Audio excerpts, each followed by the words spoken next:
شباب، أنا نازل على اعتصام.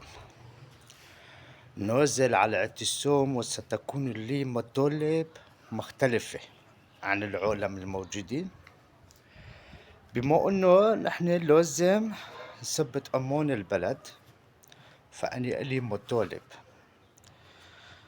نطالب نحن الشعب السوري بتجويز جماعة الخرفاني، سمير نشار، وليد البني، غزال، كمال اللبواني، حكمة الهجري.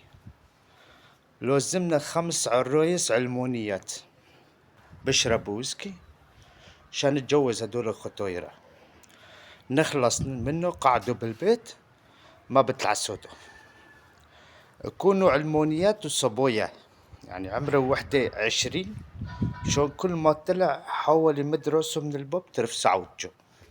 عرفتي؟ قال له فوتوا لك بخوزقه بعبة زخردق. نحن مو لازم عبة زخردق، مرته هو بعبة زخردق.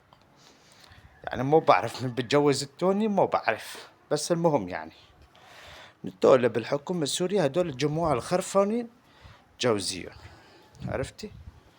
هاي أحلى مطالب. روحي، هاي بدك تعيشي عيش يا قديشي. عرفتي؟ طلعي هون في عشب كتير، مظلوم عم بسرح هون، تعي اسرحي.